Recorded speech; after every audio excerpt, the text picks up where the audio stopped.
कमाते रहो कि इस खास सेगमेंट में तमाम दर्शकों का स्वागत है। मैं हूं हर्ष शर्मा और हर बार की तरह राजेश सर हमारे साथ जुड़ रहे हैं। सर गुड मॉर्निंग सर, धन्यवाद अपना कीमती समय देने के लिए। गुड मॉर्निंग यश बाबू, सभी को नमस्कार। कैसे हैं आप? एकदम बढ़िया सर। सबसे सर, पहले आपसे एक शिकायत है। हाँ सर, प्लीज़ बताइए ना। सर, वो शो के बाद बात तो आपने अब दर्शकों के सामने बोल दिया तो शिकायत सर क्या गलती हुई मेरे से सर। बताइए। सर, गलती क्या? कल आपको जो स्टॉक दिया वो गैप अप खुला, आज जो स्टॉक आपको भेजे वो दोनों गैप अप खुले हैं। मतलब क्या करूं मैं, बताओ। मतलब सर वही मैं कह था, मार्केट पहले भाप जाता है सर आपके इस पोजिशन को कि आप क्या करने वाले हैं ये नहीं नहीं नहीं कुछ सोचना पड़ेगा इसके बारे में। चलिए, अब हम लोग सबसे पहले सर मार्केट पे चर्चा कर लेते हैं, फिर मैं आपके पास हाँ चर्चा जी। करने आता हूँ सर। तो सबसे पहले अगर आप मार्केट को देखेंगे, जैसे जो हम लोग बात ही कर रहे थे यहाँ पर कि भाई कुछ हो सकता है कि आज शायद गैप डाउन की स्थिति देखने को मिले, तो वो गैप डाउन की स्थिति देखने को मिली है, क्योंकि फ्यूचर्स के अंदर और हम लोग स्पॉट में देख रहे थे डिफरेंस था करीब करीब। यहाँ पर मैं देख रहा हूँ 173 पॉइंट का दबाव जो है वो यहाँ पर फिलहाल दिखा रहा है यहाँ पर निफ्टी, और 24,703 के आसपास यहाँ पे ओपनिंग हुई है। लेकिन अभी जो है 100 पॉइंट का सीधा दबाव जो है 24,600 के आसपास ट्रेड कर रहा है। करीब 173 पॉइंट का दबाव यहाँ पर देखने को मिल रहा है। और पूरी जो चर्चा का निष्कर्ष था, देखिए सुबह मैं यही बोल रहा था बार बार कि हो सकता है कि किस तरह की स्थिति देखने को मिले यहाँ पर, और वही स्थिति यहाँ पर देखने को मिल रही है हमने। और यही चीज़ मैंने राजेश जी से भी सवाल पूछा था कि क्या आपको लग रहा है कि 150-200 पॉइंट का दबाव आ सकता है यहाँ पर। तो ये जो चीज़ है आपके सामने है स्क्रीन के ऊपर। अगर हम लोग अब दूसरे इंडेक्स की तरफ बढ़ेंगे, निफ्टी बैंक, तो करीब करीब यहाँ पे 1% के आसपास का निफ्टी बैंक में 500 पॉइंट का दबाव देखने को मिलेगा। मिड कैप की बात करेंगे, मिड कैप में 1/4% का दबाव है। लेकिन एक अच्छी चीज़ देखिए, स्मॉल कैप जो है वो आधे प्रतिशत की रेजिलियंस मजबूती यहाँ पर साफ तौर पर दिखा रहा है। ऑटो इंडेक्स की बात करेंगे, आधा प्रतिशत की गिरावट से ज़्यादा की गिरावट है। एफएमसीजी 1% टूटा हुआ है। निफ्टी आईटी 1% के आसपास गिरावट दिखा रहा है। अगर आप थोड़ा सेक्टोरल इंडेक्स को और बारीकी से देखेंगे तो एक पीएसयू बैंक जो है वो आपको पॉजिटिव दिखेगा। बाकी तमाम इंडेक्स जो सेक्टोरल इंडेक्सेस हैं वो आपको लाल निशान में कारोबार करते हुए दिखेंगे। प्राइवेट बैंक भी बहुत ही पॉजिटिव टेरिटरी में, और यहाँ पर जो है जो पीएसयू बैंक है वो भी एक जो है जद्दोजहद करते हुए दिख रहे हैं। तो ये ओवरऑल नंबर हैं सर। आज है एक्सपायरी, इस हिसाब से जिस तरीके के नंबर दिख रहे हैं सर, 170-180 पॉइंट का दबाव, ये क्या इंडिकेट कर रहा है? नहीं सर, ये कुछ भी नहीं है। जो कल क्लोजिंग में जो स्पॉट लेवल पे जो हमने राइट देखा 200 पॉइंट का, ये वही एडजस्टमेंट है। जी। अगर आप फ्यूचर देखेंगे तो उसने चल रहा है बाजार में। ये देख करके ऐसा नहीं सोचना कि निफ्टी 180 पॉइंट डाउन चल रही है, मतलब फ्लैट है। कल ये समझ लो कि जो कल की क्लोजिंग थी वही निफ्टी है। जी बिल्कुल। जी, तो ऐसा कुछ दबाव नहीं है। लेकिन हाँ, मैं एक हल्का फुल्का डाउन साइड में देख रहा हूँ। कल भी बोला था 200-250 पॉइंट अगर निफ्टी में नीचे की तरफ मिल जाते हैं तो एक अच्छा करेक्शन हो जाएगा, तो वहां पर हम देखेंगे। और अभी इस लेवल पर और यहाँ से हायर लेवल पर 23 जो 600 से रैली देखी है, 1000-1200 पॉइंट की रैली पर हम थोड़ा सा प्रॉफिट बुक कर रहे हैं। 24,600 24,800 की रेंज है जो हमने क्लाइंट्स को बोला है कि एक बार आप प्रॉफिट बुक कीजिए, उसके बाद में लोअर लेवल पर फिर से इन्वेस्ट करें। ठीक है, तो यानी कि घबराने वाली बात नहीं। वो जो एडजस्टमेंट हुआ था वो लास्ट की हम लोगों ने आपको बताया, 2 मिनट की जो कैंडल बनती हुई देखी, और फ्यूचर्स को लेकर और स्पॉट्स को लेकर जो बड़ा डिफरेंस था वो यही रिएक्शन देखने को मिल रहा है। अब आपके हिसाब से सर मैं समझना चाहूँगा यहाँ पर, क्योंकि कौन से स्टॉक की 2 तो स्टॉक्स आपने खुद ही बता दिए कि ऑलरेडी गैप अप में है।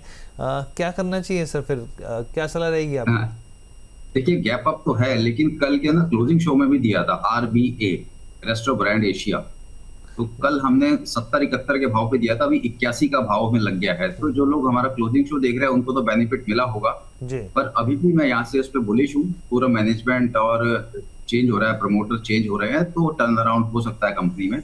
यहाँ से भी किसी भी लोअर लेवल पे मिलता है तो भी लॉन्ग टर्म का बेट है। अगर डिलीवरी पे रखना चाहें तो जो उसका ऑल टाइम लो है करीब 56-57 रुपए के आसपास का, लोअर लेवल पे लेंगे तो वहीं के उसके नीचे का स्टॉप लॉस लगा लो। मुझे नहीं लगता वो लेवल दोबारा ब्रेक करेंगे।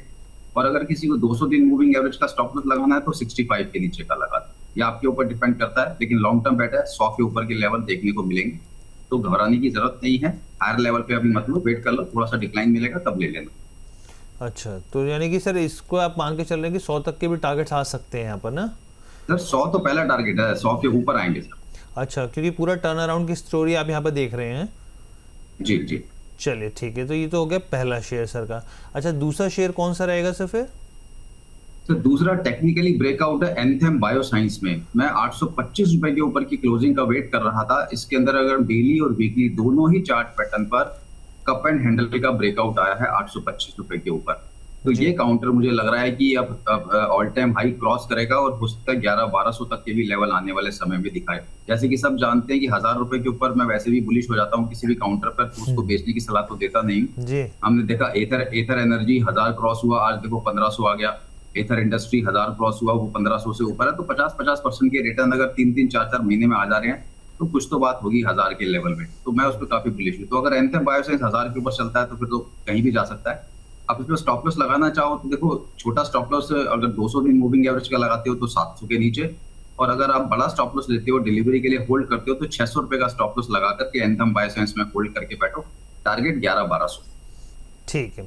अच्छा सर, एक स्टॉक में आपसे चाह रहा था कि आप इनायत करें यहाँ पे अडानी पोर्ट्स को लेकर। सर अडानी पोर्ट्स के स्ट्रक्चर कैसे लग रहे हैं सर आपको? चलो, और कुछ अपडेट भी है हर्ष बाबू। बहुत सारे स्टॉक ऐसे हैं जिनके हमारे टारगेट भी हिट हो चुके हैं। जी। जैसे सुप्रिया लाइफ का हमारा नहीं, साइन लाइफ का टारगेट हिट हुआ है हमारा। इथॉस मैंने अब देखेंगे 2450 के आसपास दिया था, कल 3100 के आसपास के उसमें हाई लग गया है, तो वहां भी टारगेट हिट हुआ है। और भी कुछ काउंटर हैं तो प्रॉफिट आ रहा है। तो ऐसा नहीं है जो काउंटर नीचे चल रहे हैं सिर्फ वही आप अपडेट करते हो कि सर इसमें क्या करें। लूमेक्स ऑटोटेक, उसका भी टारगेट हिट हो गया है। नहीं सर, हम लोग तो समय समय पर, और आप तो सर इस पर कोई सवाल ही नहीं, आप जब जो स्टॉक्स बताते हैं तो हम लोग जो जैसे से वो बढ़ते हैं तो दर्शकों को बताते हैं, और खैर आप भी जानकारी दे ही देते हैं सर उस पर। जी बिल्कुल। देखिए 1712-13 का चल रहा है अडानी पोर्ट। लास्ट वीक का जो इसका लो था ना सर, वो करीब 1650 था। तो आप 1650 के स्टॉप लॉस के साथ इसमें लॉन्ग पोजीशन बना सकते हैं। 1650 के ऊपर काउंटर के अंदर दोबारा से 1790 1820 तक की रैली मिलेगी, और बहुत बड़ा सपोर्ट कहीं 1570 के आसपास है। 1570 के ऊपर जब तक है काउंटर, जब तक कोई घबराने की बात नहीं है। लोअर लेवल पे आपको बाइंग देखने को मिल जाएगी। ठीक है, तो सर की तरफ से राय निकल के आई है। एक सवाल मैं सर लूँगा और उसके बाद फिर हम लोग यहाँ पे जो है वाइंड अप करेंगे। भारती जी जो है राजेश सर के लिए हाथ जोड़ने वाले इमोजीज भेज रही हैं। इसके अलावा एक सवाल जो है यहाँ पर SBI बैंक निफ्टी ETF के ऊपर ये पूछ रहे हैं सर। कह रहे हैं कि राउत साहब हैं, कह रहे हैं कि 578 रुपीज़ पर लॉन्ग टर्म व्यू क्या रहेगा सर? ऐड कर सकता हूँ क्या? और bank SBI bank Nifty ETF sir. देखिए ETF बैंक निफ्टी का ETF है, आप लोअर लेवल पे ऐड करेंगे। जब भी आपको बैंक निफ्टी करंट लेवल से कम 2% डाउन मिले तो अपनी पोजीशन को ऐड करें। हायर लेवल पे मत कीजिए, लोअर लेवल पे कीजिए। अच्छा, हाई लेवल पे नहीं, ठीक है, लोअर लेवल पे। और हर्ष बाबू एक स्टॉक और देख रहा हूँ, अगर किसी को गैप अप में आज के स्टॉक ना मिले तो एक काउंटर में मोमेंटम बन रहा है। हिंदुस्तान कंस्ट्रक्शन 22 रुपए के आसपास का भाव है, तो हाँ इसको एक हम ट्रेडिंग अपॉर्चुनिटी की तरह देख सकते हैं। ट्रेडिंग अपॉर्चुनिटीज के तौर पर, ठीक है सर। स्टॉप लॉस कुछ सजेस्ट करेंगे? ठीक है, स्टॉप लॉस 20 रुपए के नीचे का लगा लो, टारगेट लगा सकते हैं 25 से 28। ठीक है sir, thank you so much sir. बहुत बहुत धन्यवाद राजेश सर, आप हमारे साथ जुड़े और बेहतरीन जानकारी साझा करी sir. Disclaimer please. Thank you. किसी भी स्टॉक में मेरी पर्सनल कोई होल्डिंग नहीं है। जो भी स्टॉक रिकमेंड करते हैं हो सकता है हमारे क्लाइंट्स के पास हो। कोई भी ट्रेड लेने से पहले आप वित्तीय सलाहकार की राय जरूर ले लें। बिना स्टॉप लॉस के काम ना करें, मार्जिन का यूज ना करें। जो अपना कैश है उसी का यूज करें, और बाजार में प्रॉफिट बुकिंग भी साथ साथ करते रहें। Thank you so much. Thank you so much sir, बहुत बहुत धन्यवाद सर हमारे साथ जुड़ने के लिए।